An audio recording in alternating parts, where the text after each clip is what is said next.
कौशल प्रांतीय गोपियों की कथा। श्री नारद जी कहते हैं, मिथिलेश्वर, अब कौशल प्रदेश की गोपिकाओं का वर्णन सुनो।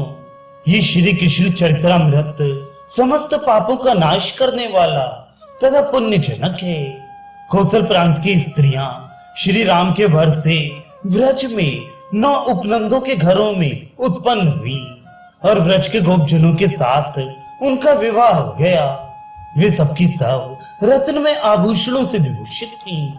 उनकी अंग कांति पूर्ण चंद्रमा की चांदनी के समान थी। वे नूतन यौवन से संपन्न थीं। उनकी चाल हंस के समान थी और नेत्र प्रफुल्ल कमल दल के समान विशाल थे। वे पद्मिनी जाति की नारियां थीं।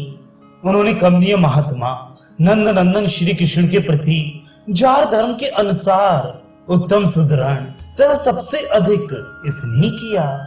व्रज की गलियों में माधव मुस्कुराकर पीतांबर छीनकर और आंचल खींचकर उनके साथ सदा हास परिहास किया करती थी। वे गोप बालाएं जब दही बेचने के लिए निकलती तो दही लो ये कहना भूलकर कृष्ण लो कहने लगती थी।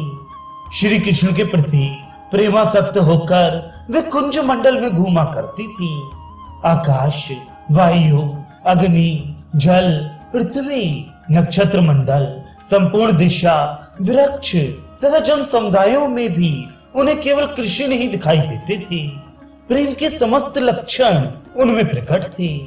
श्री कृष्ण भी उनके मन हर लिए थे।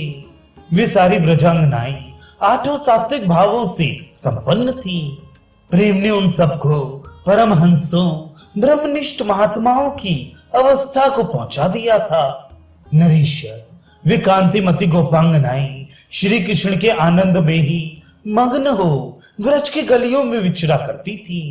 उनमें जड़ चेतन का भान नहीं रह गया था। वे जड़, उन्मत्त और पिशाचों की भांति कभी मौन रहती और कभी बहुत बोलने लगती थी।